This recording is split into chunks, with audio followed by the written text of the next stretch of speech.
Hello students, आज हम बात करेंगे शिक्षा और अंतर्राष्ट्रीय सद्भावना की। Education and international understanding. अंतर्राष्ट्रीय सद्भावना की बात हम पहले की स्लाइड में कर चुके हैं। जैसा कि हमने उस स्लाइड में कहा था कि international understanding is a feeling that the individual is not only a member of his country but a member of the world as well. अंतर्राष्ट्रीय सद्भावना एक ऐसा भाव है कि व्यक्ति न केवल अपने देश का सदस्य है बल्कि वह संपूर्ण विश्व का सदस्य है। तो ये सब बातें हम पिछली स्लाइड में बहुत अच्छे से कर चुके हैं। आज हम बात करेंगे शिक्षा और अंतर्राष्ट्रीय सद्भावना। Education is useful for the development of this spirit. That's why we should make some changes in our education. कभी भी कोई भी हमें समाज में बदलाव लाना होता है तो उसका जो सबसे इजी माध्यम होता है वो होता है शिक्षा। आप शिक्षा की मदद से बहुत ही इजीली लोगों को अवेयर कर सकते हो, यानी कि जागरूक कर सकते हो। तो अंतर्राष्ट्रीय सद्भावना का अगर हम विकास करना चाहते हैं तो शिक्षा में हमें कुछ चेंजेस करने होंगे। अब वो क्या चेंजेस हैं इसकी हम आगे बात करेंगे। सबसे पहले शिक्षा के उद्देश्य क्या होने चाहिए। प्रमोशन ऑफ वर्ल्ड सिटीजनशिप, यानी कि विश्व नागरिकता का प्रचार।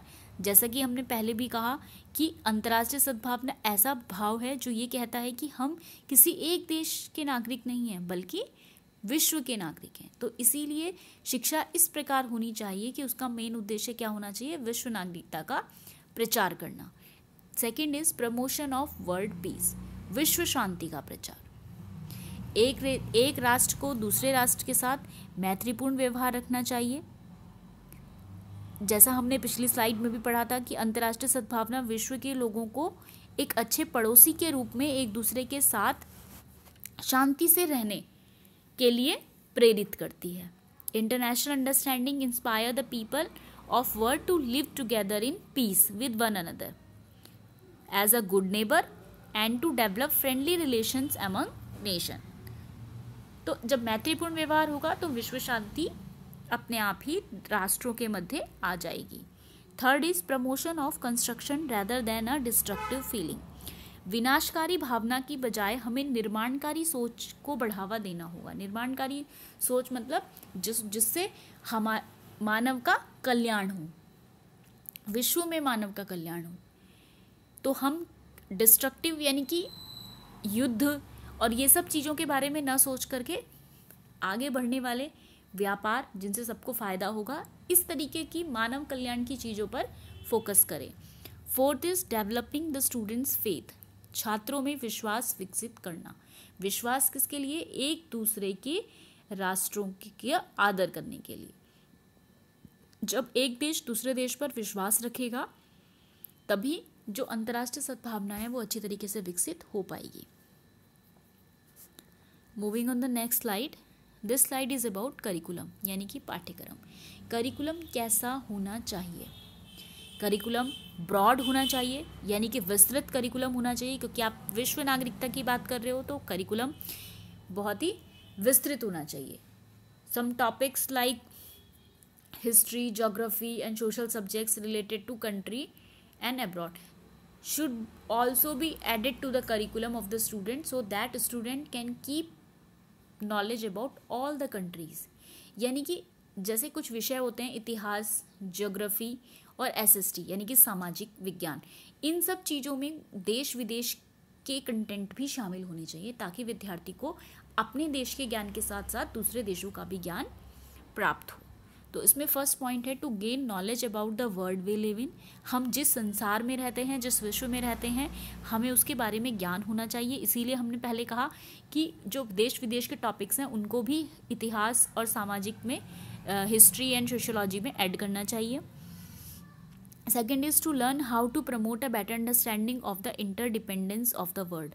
दुनिया में स्वतंत्रता की बेहतर समझ को बढ़ावा देना। तो हमें इस तरीके की जो भावना है उसको बढ़ावा देना चाहिए।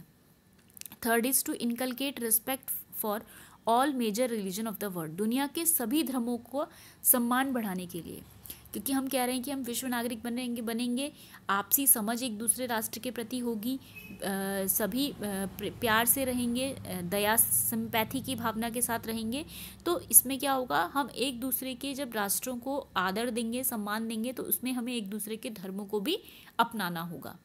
Fourth is to develop a desire and simple skill.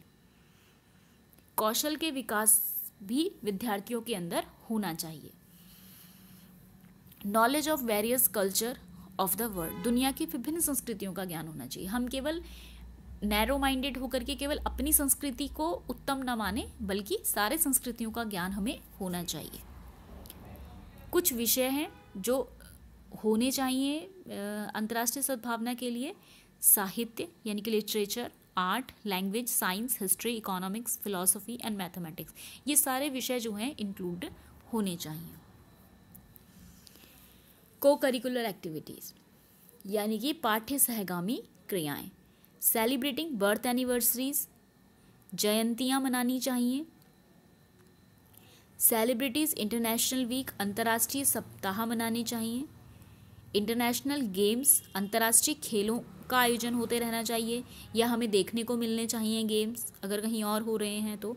इससे क्या होता है, हम एक दूसरे के कल्चर के बारे में सीख पाते हैं। और न्यूज़ ऑफ अदर कंट्रीज़, और अन्य देशों की खबरें भी हमें सुनानी चाहिए। तो इस तरीके की को करिकुलर एक्टिविटीज़ को भी सिलेबस में ऐड करना चाहिए, करिकुलम में ऐड करना चाहिए। अब हम बात कर लेते हैं टीचर की। The teacher is even more important than the curriculum. Teacher जो है वो करिकुलम से ज़्यादा इम्पॉर्टेंट होता है। क्यों?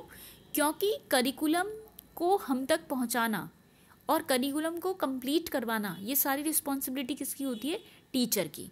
अगर हम विद्यार्थी करिकुलम को तभी समझ पाता है जब टीचर उसको धीरे धीरे करके कंटेंट वाइज उसके सामने प्रेजेंट करता है। तो टीचर का अंतर्राष्ट्रीय सद्भावना की भावना को बढ़ाने में बहुत महत्वपूर्ण रोल है, क्योंकि विद्यार्थियों को जागरूक करने का कार्य टीचर ही करता है। तो ये था एजुकेशन इंटरनेशनल अंडरस्टैंडिंग, यानी कि शिक्षा और अंतर्राष्ट्रीय बोध।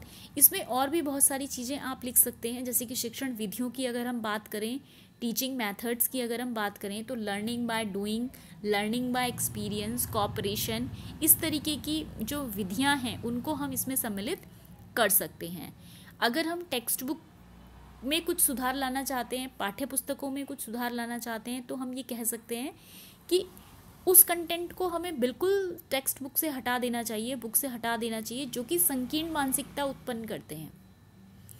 वो जो टॉपिक्स हैं वो हमें हटा देने चाहिए, और इंटरनेशनल टॉपिक जो अंतर्राष्ट्रीय विषय हैं उनको उसमें इन्वॉल्व करना चाहिए, ताकि विद्यार्थी दूसरे देशों के बारे में सीख सके। तो that content which create narrow ideology among student should remove from the text book, and we should try to include those topic which promote culture of other country. एक दूसरी कंट्री की संस्कृति को जो ज्ञान दे, उन टॉपिक्स को हमें ऐड करना चाहिए। मॉर्निंग असेंबली आप ऑर्गेनाइज कर सकते हो, जिसमें प्रेयर होती है, नेशनल एंथम होते हैं। इससे भी हम देश विदेश की जानकारी प्राप्त करते हैं।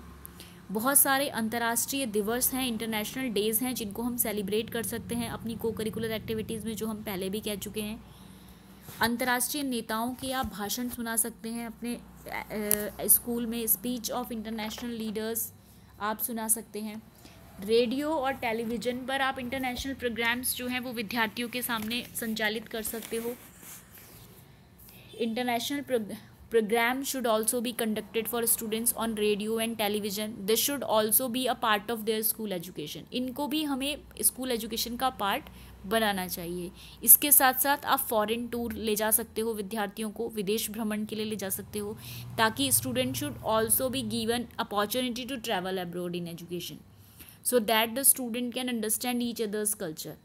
आप उन्हें घुमाने ले जा रहे हो एजुकेशनल टूर पर, तो उससे विद्यार्थी एक दूसरे के कल्चर को सीख पाएगा। तो ऐसी बहुत सारी चीज़ें हैं जो आप इसमें ऐड कर सकते हो। तो ये था आज का हमारा टॉपिक, एजुकेशन और इंटरनेशनल अंडरस्टैंडिंग।